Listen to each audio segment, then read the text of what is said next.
Assalamualaikum warahmatullahi wabarakatuh. Good golden morning, Migunani people.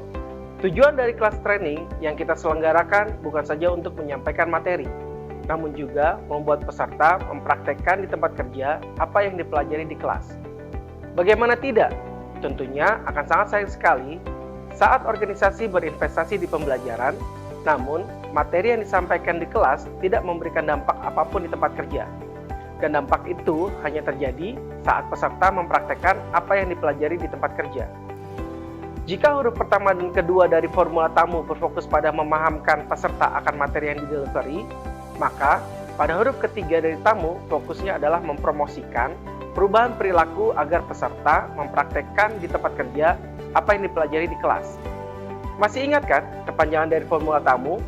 Mari refresh sejenak. T, kepanjangan dari tujuan pembelajaran. A, kepanjangan dari arahan metodologi pembelajaran. M, kepanjangan dari manfaat penerapan. Dan U-nya adalah urutan yang logis.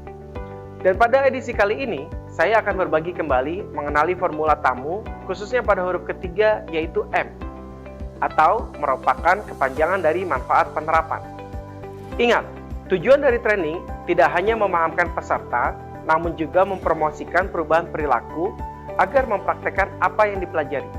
Dan prinsipnya, orang akan menerapkan sesuatu saat merasa ada manfaat dari penerapan tersebut, atau menghindari sengsara saat tidak menerapkan materi tersebut. Dengan menggunakan prinsip inilah, maka formula ketiga dari tamu tersebut adalah berupa manfaat pembelajaran. Poin pentingnya adalah memperlihatkan apa manfaat bagi peserta saat materi pembelajaran tersebut diterapkan di tempat kerja, dan menunjukkan apa resikonya saat materi tersebut tidak diterapkan di tempat kerja. Langkah pertama yang perlu Anda lakukan saat menggali manfaat penerapan ini adalah dengan menjawab pertanyaan sederhana. Apa manfaat bagi individu dan organisasi saat materi tersebut diterapkan di tempat kerja? Anda bisa menggali manfaat tersebut dari sisi kecepatan delivery, penurunan cost, peningkatan safety, peningkatan kualitas kerja, ataupun boost moral atau motivasi. Berikut adalah aturan main saat kita merumuskan manfaat penerapan dalam penyusunan modul pembelajaran. Pertama, hindari penggalian manfaat hanya di permukaan saja. Contohnya saja, manfaat penerapan yang Anda tawarkan ke peserta adalah bisa menerapkan materi pembelajaran di tempat kerja. Penggalian manfaat ini masih sangat di permukaan. Pastikan Anda menghindari hal tersebut dan gali manfaat lebih dalam lagi. Kedua, gali manfaat penerapan tidak hanya dari sisi penerapan di organisasi, namun juga penerapan pembelajaran dari sisi pribadinya.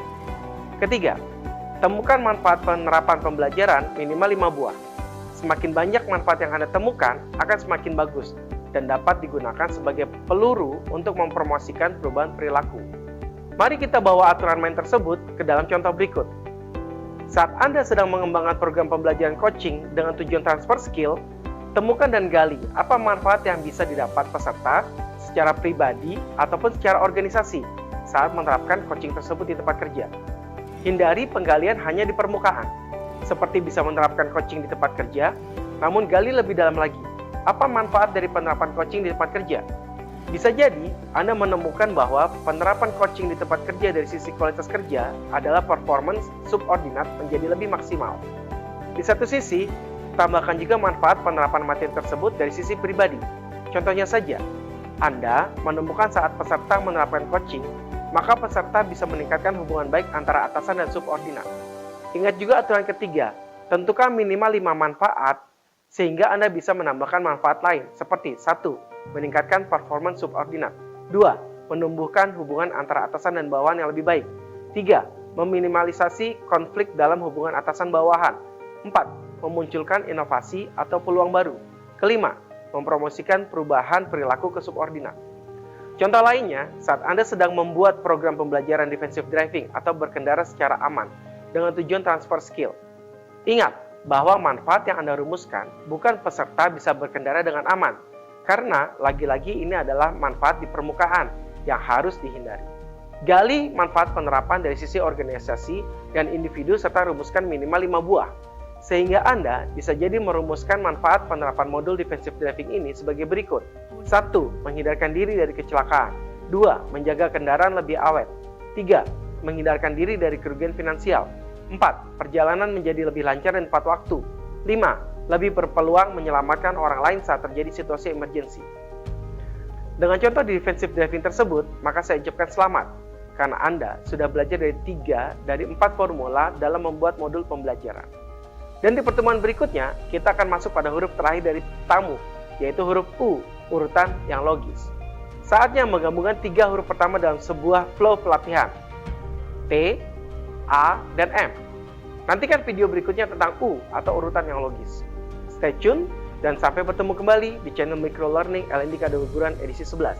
Masih bersama saya, Sutra Sojati. Bye. Wassalamualaikum warahmatullahi wabarakatuh.